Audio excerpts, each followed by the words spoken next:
Hey 3D students. So instead of a Google Meet, I'm just going to kind of relay what we talked about a little bit in class today. And then I have a couple questions for you guys in classroom to answer. So today we talked about abstract expressionism.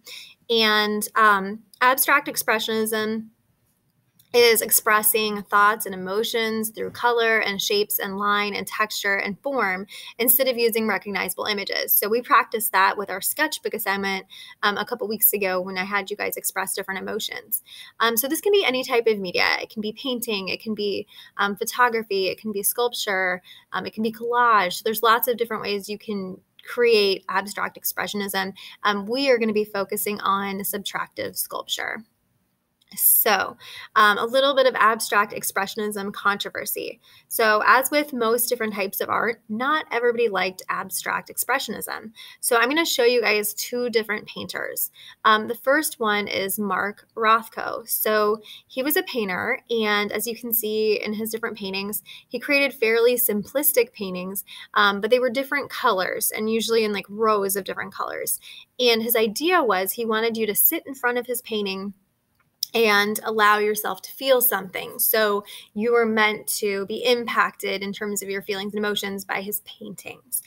So some people absolutely love his work, and some people hate his work. So some people think it's amazing and it's so brilliant, and some people feel like that's not art or that it didn't create, use any skill. But some people feel like the concept is more important than the skill. So let's look at the second artist. So the second artist is Jackson Pollock. So Jackson Pollock used splatter painting as his form of expression. So he would create these like big canvases and he would use different colors. And then part of his expressionism was to actually like throw the paint onto the canvas. And when you look at his paintings, they have a lot of motion happening. Depending on the painting, there's lots of different colors. So again, some people love this. They think it was revolutionary, like such a great idea. And then some people were like, I don't know, like anybody could do it kind of thing, where they weren't as interested in the concept and they felt like the actual end product wasn't that interesting or that anybody could do it. So in classroom, I have a question for you that asks, what do you think? Do you like Rothko's work? Do you like Pollock's work? Do you think that they're valid art forms? Or, do you not like their work? So I just ask you to answer, like, in your own opinion, what you think. Okay. So the next part of the conversation.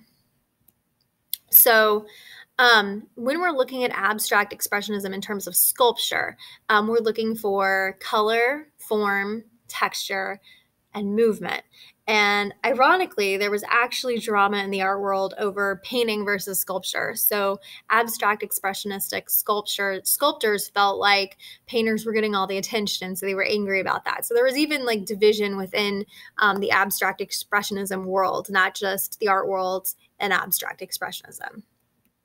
Okay, so I have two different artists I'm going to show you, and they're both abstract expressionism sculptors. So this is Louise Bourgeois, and she is an abstract sculptor who uses her forms to tell a story. So there's more of like a narrative there. So you can go ahead and click on the link and it will tell you a little bit about her and show you some of her work. But when you're looking at her work, most of it has to do with her childhood and family relationships and childhood trauma. And it's kind of like telling that story through abstracted forms. Our other artist that you'll have a chance to look at is Henry Moore. And Henry Moore is kind of the opposite of Louise Bourgeois. So he's not telling a personal story. He started creating artwork following the World War, and he was creating art when Britain was rebuilding. And so he wanted all of these beautiful sculptures outside, and he felt like sculpture was essential to rebuilding Europe after after the World War. And so he wanted, like people to see his sculptures and see like joy and optimism. And he also felt really strongly that sculptures should be outside. He didn't think sculptures should be viewed inside. So a lot of his sculptures are really large and outside. And a lot of times he's using like natural materials or kind of simplistic colors. They kind of blend in with nature. And if you look carefully, he has abstracted forms. So if you look at like these two examples, you can see like it kind of looks like a woman reclining. So he has a lot of human forms that are abstracted. So they're kind of recognizable, but you have to look for it in his work. So here's a link and you can check him out and see a little bit more about what he does. So we are going to be using subtractive sculpture. So subtractive sculpture is the oldest form of sculpture. Oh, before I get to that, guys, make sure you answer the question in classroom. Take a look at both Louis Bourgeois and Henry Moore and just kind of describe, like, what do you see about their work? Okay, so we're going to be using subtractive sculpture, and this is the oldest form of sculpture, and it involves removing material from the original. So you have like a block, you have a piece of something, and you're removing pieces to create this sculpture. So they could be created with marble or stone, wood, plaster, clay, foam, all different kinds of materials that you could use to create the sculpture.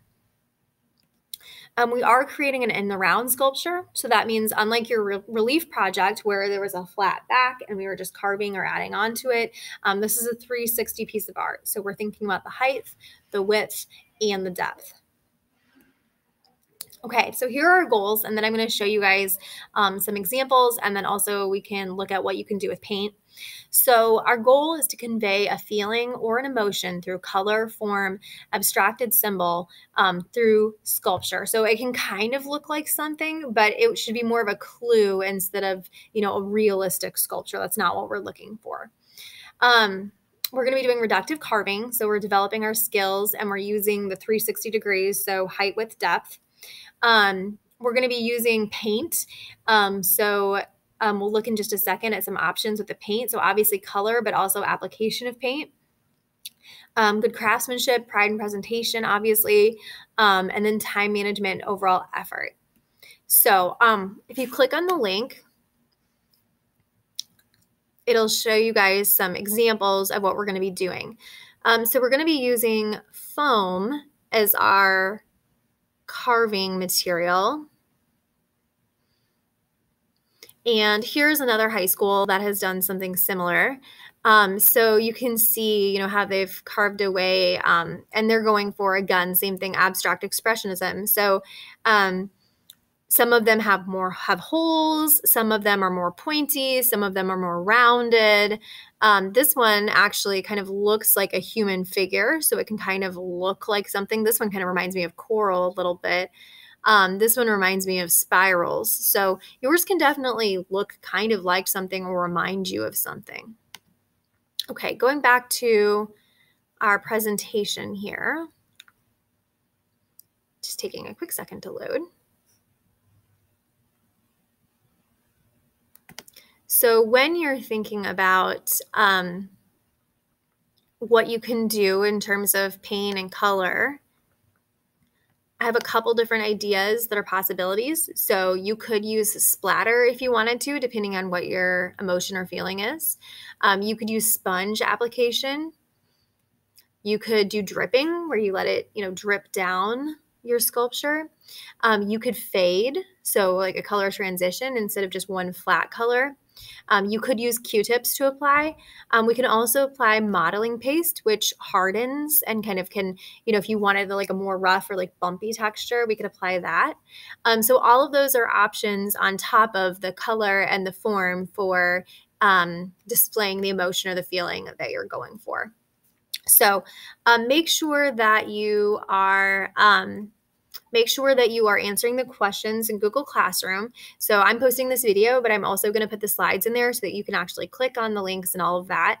And then you should have the planning sheet as well. So that's where we're starting.